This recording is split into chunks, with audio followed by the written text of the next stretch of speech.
Hello दोस्तों, स्वागत करती हूँ आपका आपके अपने YouTube channel jobs and career में। आज हम सॉल्व करेंगे एक्सरसाइज 5.4 का क्वेश्चन नंबर सेकंड। इसका फर्स्ट पार्ट देखिए। तो इसके सेकंड क्वेश्चन नंबर सेकंड में हमें इसको सॉल्व करना है, सिस्टम ऑफ इक्वेशंस को सॉल्व करना है using matrix method. Matrix method का यूज़ करके हमें इसको सॉल्व करना है। तो सबसे पहले मैट्रिक्स मेथड में, अकॉर्डिंग टू मैट्रिक्स मेथड,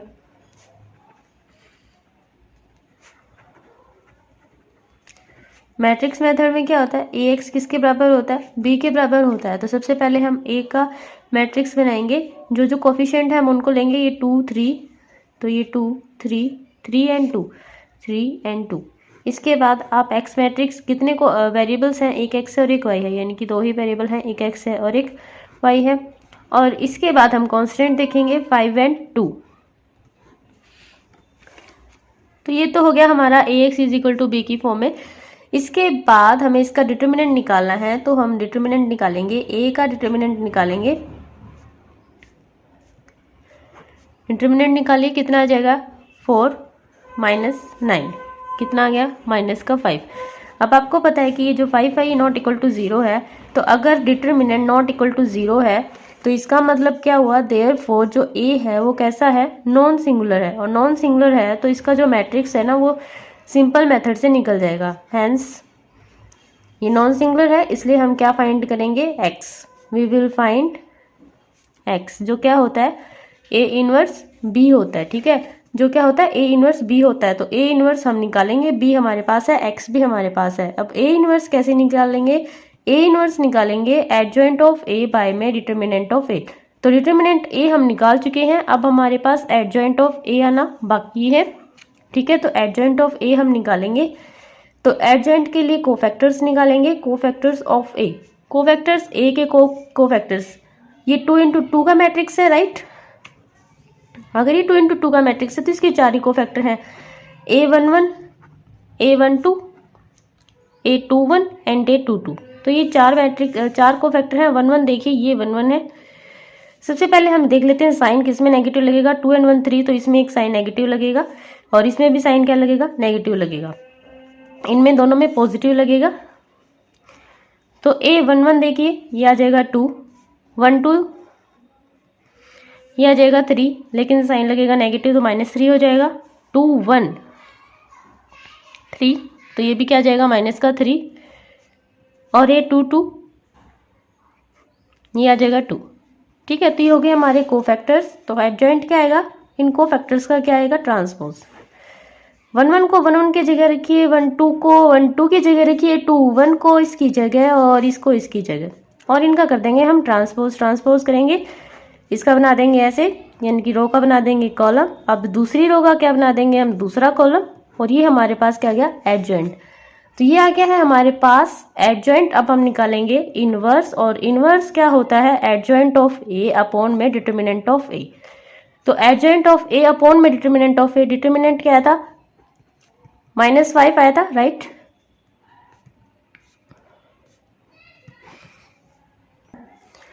तो ये आ गया हमारे पास ए का इनवर्स। अब हम निकालेंगे क्या, एक्स निकालेंगे। तो एक्स क्या होता है, ए इनवर्स बी। और ए इनवर्स लिखिए आप, -1/5 एंड 2 -3 एंड 2, इसके साथ में लिखेंगे बी मैट्रिक्स। और बी मैट्रिक्स है हमारे पास, क्या है बी मैट्रिक्स हमारे पास, 5 एंड 2,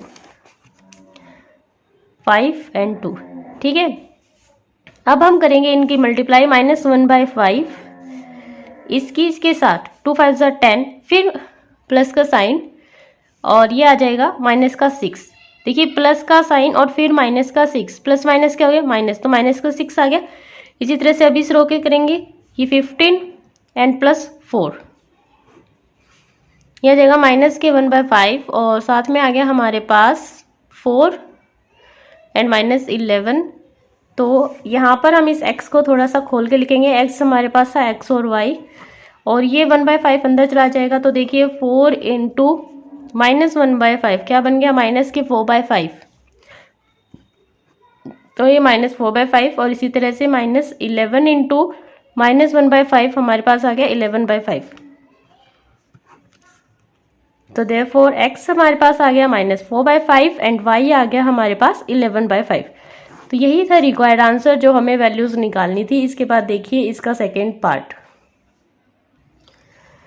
तो हम करेंगे क्वेश्चन नंबर सेकेंड का सेकेंड पार्ट। तो सबसे पहले आप इसको अपने आप सोल्व कीजिएगा क्योंकि ये बिल्कुल फर्स्ट पार्ट के जैसा है। अगर फिर नहीं निकलता है तो फिर वीडियो में देखिएगा, ठीक है।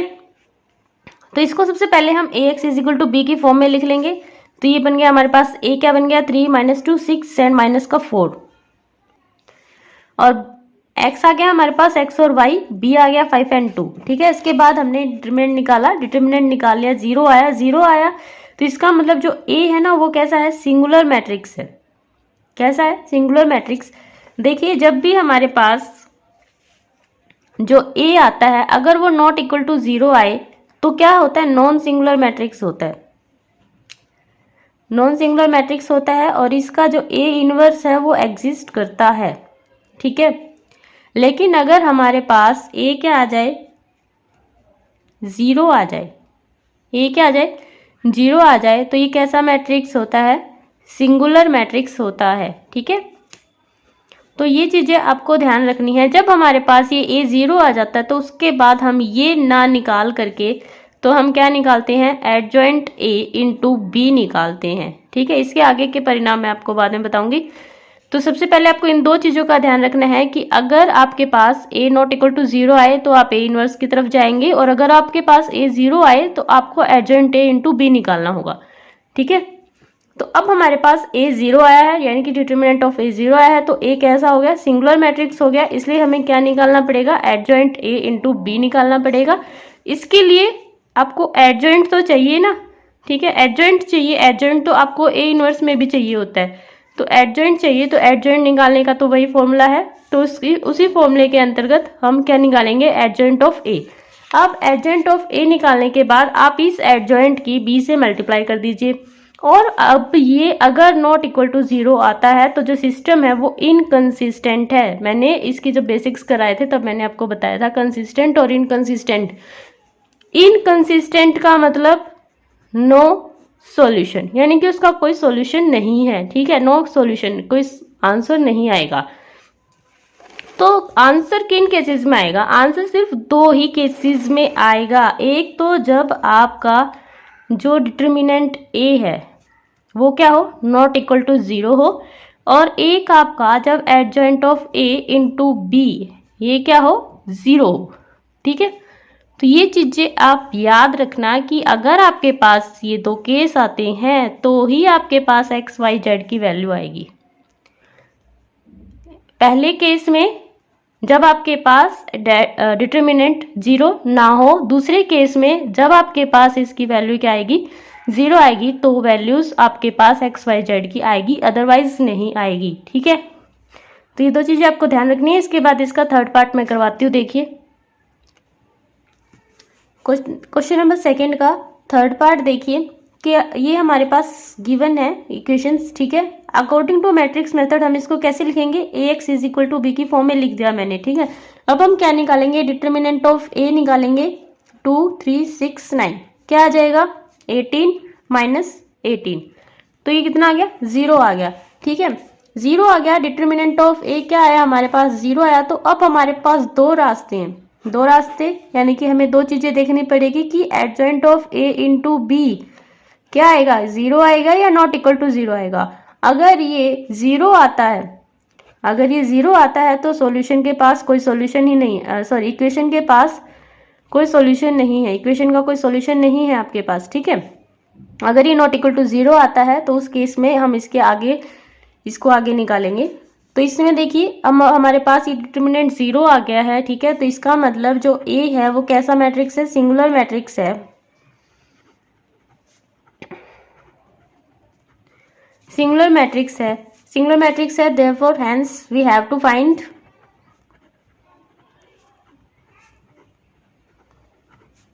एडजॉइंट a इंटू b, ठीक है। तो हमें ये निकालना पड़ेगा और इसके लिए हमें क्या चाहिए, कोफैक्टर्स चाहिए a के।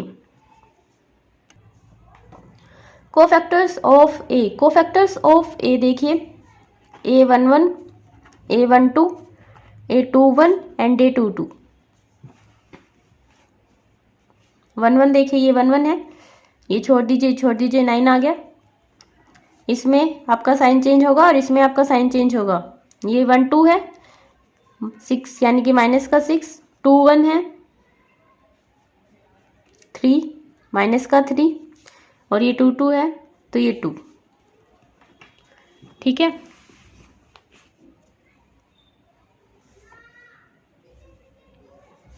हम इसको लिखेंगे adjoint of A is equal to 9 minus 6 minus 3 and 2 का ट्रांसपोज कीजिए। इसका ऐसे बना लीजिए 9 माइनस 6 माइनस 3 एंड 2। तो ये मेरे पास एडजॉइंट ऑफ ए आ गया। अब मुझे क्या निकालना है, adjoint of A into B. Adjoint लिख लिया, इसके बाद बी मैट्रिक्स है 5 और 15। ठीक है, तो आपको कुछ नहीं करना, सिंपली इसकी मल्टीप्लाई करेंगे। ये आ जाएगी मेरे पास 45 माइनस 45, और ये आ जाएगी 30 माइनस 30 एंड प्लस 30। ओके, तो ये आ गया 0 एंड 0 यानी कि इक्वल टू 0। तो जो मेरे पास adjoint of A into b क्या आया, 0 आया। 0 आया तो इसका मतलब, तो देयरफॉर जो सॉल्यूशन है सिस्टम ऑफ इक्वेशन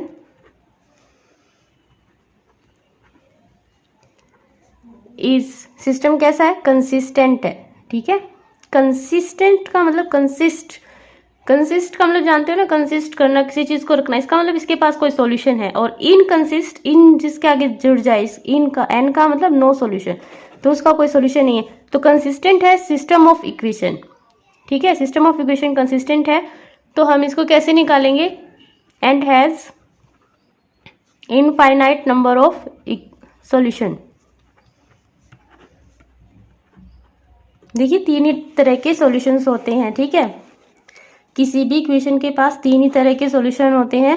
एक तो ये होता है यूनिक सॉल्यूशन, एक होता है नो सॉल्यूशन, और एक होता है इनफाइनाइटली मैनी सॉल्यूशन। ये वाला केस कब आता है, जब आपके पास determinant a not equal to 0 आता है। ये वाला केस कब आता है, जब आपके पास adjoint of A into b not equal to 0 आता है। और ये वाला केस कब आता है, जब आपके पास adjoint of A into b क्या आता है, 0 आता है। ठीक है, तो सिस्टम ऑफ इक्वेशन कंसिस्टेंट है और इसके पास इनफाइनाइट नंबर ऑफ सॉल्यूशंस हैं। तो वो इनफाइनाइट नंबर ऑफ सॉल्यूशन, बहुत सारे सॉल्यूशंस आप कैसे निकालेंगे। तो सबसे पहले हम क्या करेंगे, हमारे इक्वेशन फर्स्ट में आप x या y किसी को भी एक के नाम से कांस्टेंट रख दीजिए। ठीक है, हमारे पास इक्वेशंस देखिए, 2 इक्वेशंस हैं, एक तो ये है और एक ये है, इनको दोनों को नाम दे दिया। फर्स्ट इक्वेशन में मैं इस y को क्या रख रही हूँ, k रख रही हूँ। ठीक है, y को क्या रख रही हूँ, k रख रही हूँ। तो y को हम यहाँ पर k रखेंगे।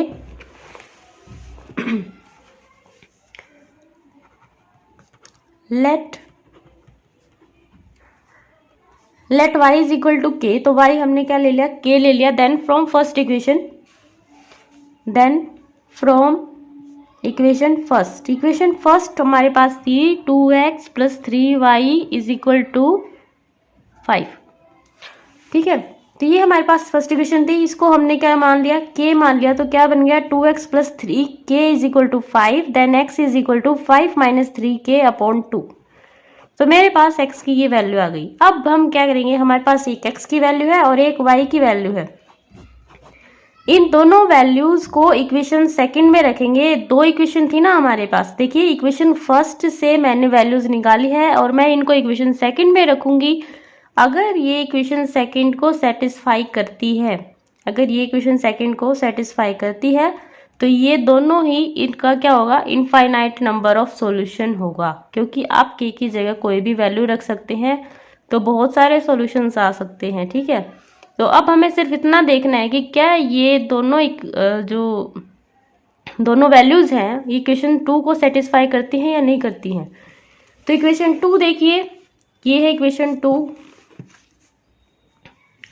इसमें रखेंगे तो ये x है और ये y है, इक्वेशन 2 में पुट करेंगे। x की वैल्यू कीजिए 5 minus 3k upon 2 plus 9k, y की जगह k रख दिया, इज इक्वल टू 15। यह गया 15 minus 9k plus 9k is equal to 15, तो 15 इज इक्वल टू 15। ठीक है, इक्वल है ना, इसका मतलब सेटिस्फाई करा।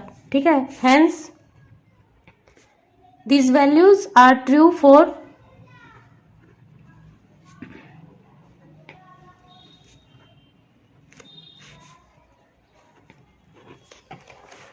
so therefore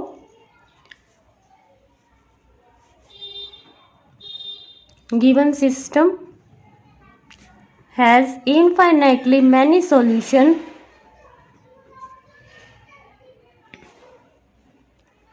given by x is equal to क्या था 5 minus 3k upon 2 and y is equal to k। ठीक है, तो ये है इस पार्ट का आंसर। इसके बाद देखिए इसका एक और पार्ट, इसके बहुत सारे पार्ट हैं, बाकी के पार्ट आप अपने आप सॉल्व करना। ये देखिए इसका फोर्थ पार्ट, इसके फोर्थ पार्ट में आपको इक्वेशंस गिवन है, आपको इसको ax is equal to b की फॉर्म में लिखना है। ठीक है, ax is equal to b की फॉर्म में लिखेंगे। इसके बाद हम डिटर्मिनेंट निकालेंगे, जो आता है हमारे पास 0 आता है, तो अब हम क्या निकालेंगे, adjoint of a into b निकालेंगे। Adjoint of a into B निकालने के लिए, एडजॉइंट निकालने के लिए हमें कोफैक्टर्स चाहिए, तो हम कोफैक्टर्स निकालेंगे और फिर एडजॉइंट निकाल लेंगे। अब हम एडजॉइंट इंटू बी निकालेंगे, जो हमारे पास क्या आता है 0 आता है। 0 आता है तो इसका मतलब जो इक्वेशन है वो कॉन्सिस्टेंट है और उसके पास बहुत सारे सॉल्यूशंस हैं। बहुत सारे सॉल्यूशंस हैं, तो हम यहाँ पर देखिए x को k मान रखा है मैंने, आप चाहें तो y को k मान लीजिए, कोई फर्क नहीं पड़ेगा। ठीक है, x को क्या माना मैंने, k माना है इन फर्स्ट इक्वेशन। पहली इक्वेशन में x को क्या मान लिया मैंने, k मान लिया। इसके बाद मैंने इसको फर्स्ट इक्वेशन में पुट किया और y की वैल्यू निकाल ली। अब यहाँ से y की वैल्यू आ गई और x की वैल्यू आ गई, इन दोनों को मुझे क्या करना है, सेकेंड इक्वेशन में रख देना है।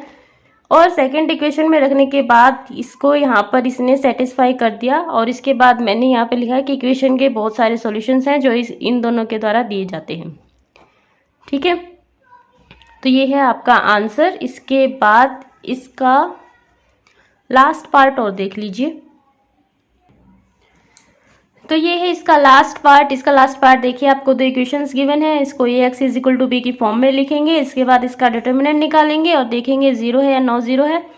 तो 0 है तो ये सिंगुलर है। इसके बाद अगर ये सिंगुलर आ गया है तो अब हमें adjoint of a into B निकालना होगा। Adjoint of a into B निकालने के लिए कोफैक्टर्स निकालने होंगे। कोफैक्टर्स से हम एडजॉइंट ऑफ a निकालेंगे और ये हमारे पास क्या है, नॉट इक्वल टू 0। और नॉट इक्वल टू 0 आया तो इसका मतलब ये क्या है, inconsistent and have no solution.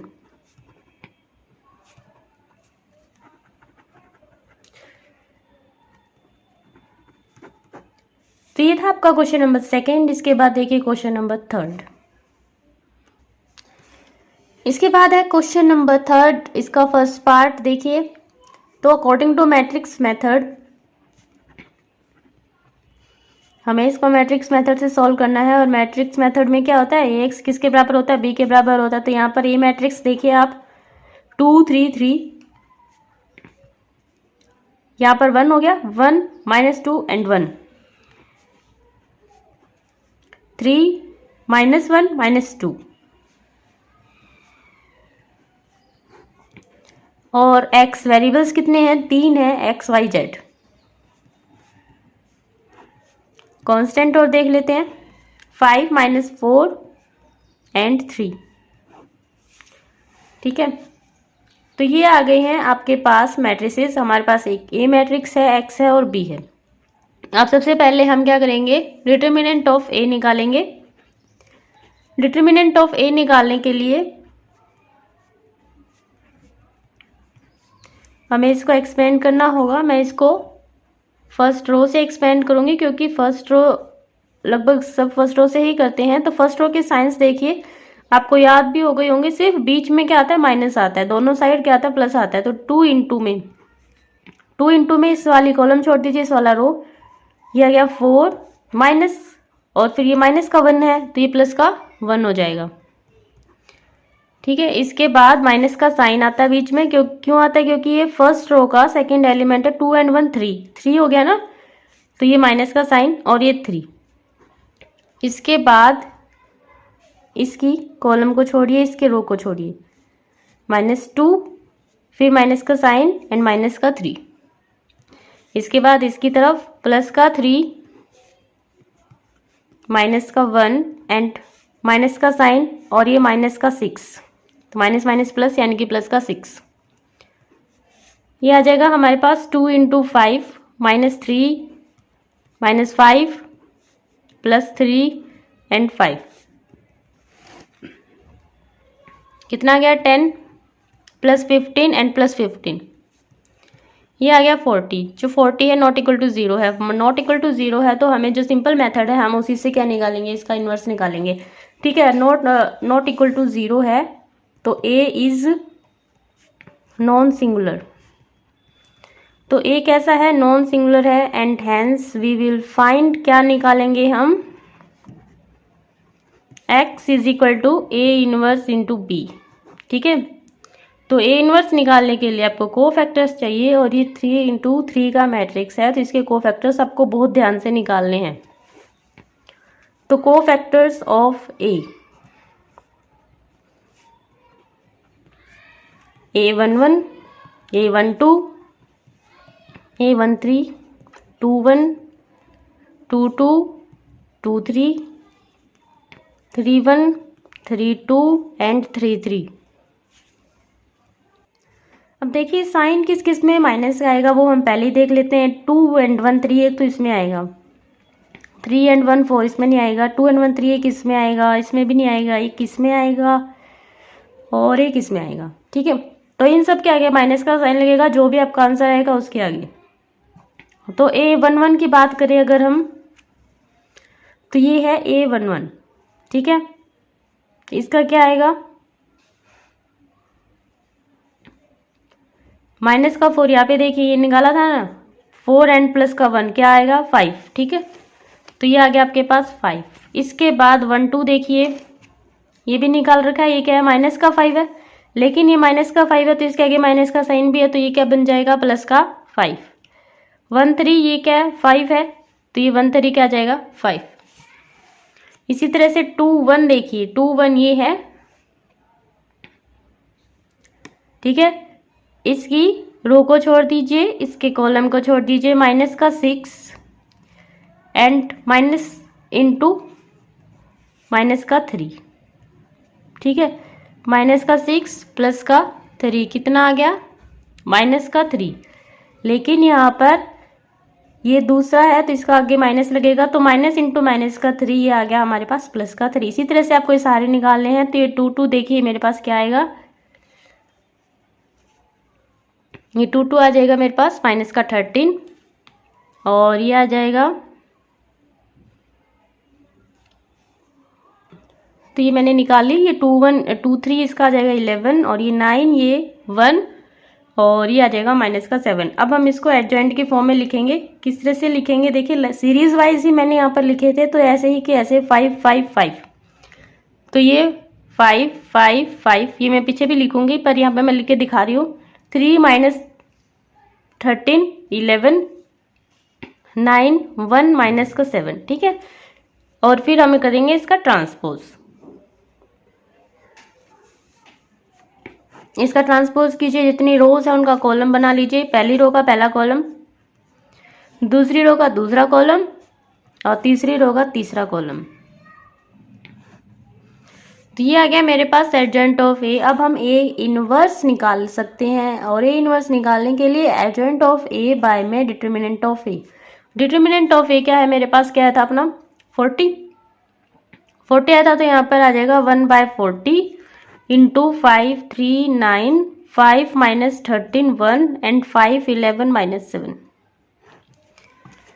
तो ये आ गया ए इनवर्स। ठीक है, अब हम क्या निकालेंगे? x is equal to A inverse into बी। 1/40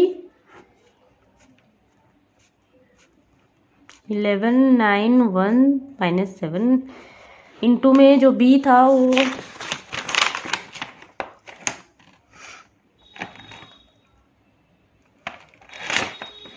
5 -4 and 3।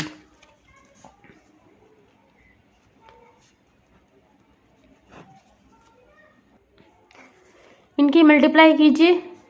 25 प्लस ये माइनस का 12 है तो यहाँ पर प्लस का साइन आता है तो प्लस माइनस माइनस, माइनस का 12 प्लस का 27। अब इसके साथ कीजिए 25, इनकी प्लस हो जाएगी 52 and plus 3, 25 minus 44 and minus 21। तो ये आ गया मेरे पास 1/40 इंटू इनका जोड़ आएगा 40 और ये आ जाएगा 80 और ये -40। ये 40 अंदर जाएगा, बाय में सबके 40 आ जाएगा तो ये आ जाएगा 1, ये आ जाएगा 2 और ये आ जाएगा माइनस का 1। ठीक है, तो ये जो एक्स मैट्रिक्स था उसको यहाँ पर आप लिख सकते हैं XYZ की फॉर्म में। तो देयरफॉर जो एक्स है हमारे पास आ गया 1, वाई आ गया 2 एंड जेड आ गया माइनस का 1।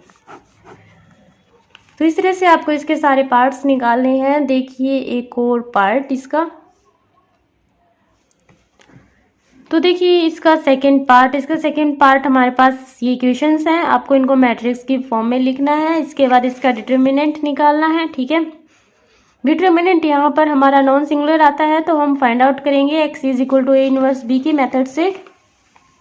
इसके लिए इसके कोफैक्टर्स निकालेंगे। कोफैक्टर्स निकालने के बाद हम इसका एडजॉइंट निकालेंगे। इसका ट्रांसपोज करके हमारे पास ये एडजॉइंट आ जाएगा और फिर हमें इनवर्स निकालना है। इनवर्स निकालने के लिए एडजॉइंट A अपॉन में डिटर्मिनेंट ऑफ A करेंगे। ठीक है, तो हमने ये किया। इसके बाद x निकालेंगे वही सेम प्रोसीजर से। तो हमारे पास आ गया x1 y1 और zb क्या आ गया 1 आ गया। ठीक है, इसके बाद इसका फिफ्थ पार्ट और देख लीजिए। इसके सारे पार्ट्स बिल्कुल सेम प्रोसीजर से होंगे, किसी में बिल्कुल भी चेंज नहीं है। ठीक है, तो इसका फिफ्थ पार्ट देखिए, ये हमारे पास इक्वेशंस है। मैट्रिक्स मेथड से हमने इनको इस तरह से लिख लिया। इसके बाद हमने इसका डिटर्मिनेंट निकाला जो ≠0 आया। ≠0 आया तो इसका मतलब जो a है वो नॉन सिंगुलर है, इसलिए हमें फाइंड आउट करना होगा x को और x के लिए कोफैक्टर्स निकालने होंगे। कोफैक्टर्स निकालने का फॉर्मूला आप अच्छे से जानते हैं। इसके बाद हम इसका एडजॉइंट निकालेंगे। ठीक है, ये हमारे पास इसका क्या आ गया इनवर्स। अब हमारे पास इनवर्स आ गया है। अब हमें XYZ की वैल्यू चाहिए। तो यहाँ पर हम XYZ की वैल्यू के लिए x = A 1b का फॉर्मूला अपना रहे हैं। ठीक है, तो इसके साथ मल्टीप्लाई करेंगे और फिर इसको सोल्व करेंगे थोड़ा सा और ये हमारे पास इस तरह से आ जाएगा। तो XYZ आ गया हमारे पास x = 1, y = -1 एंड z = 2। ठीक है, तो ये आ गया आपके पास आंसर। इसके बाद मैं आपको कराऊंगी क्वेश्चन नंबर 4। क्वेश्चन नंबर 4 हम नेक्स्ट वीडियो में करेंगे। अगर आपको ये वीडियो हेल्पफुल लगी है तो इस चैनल को शेयर एंड सब्सक्राइब कीजिए और अच्छी लगी है तो लाइक भी कर दीजिए। Thank you for watching this video.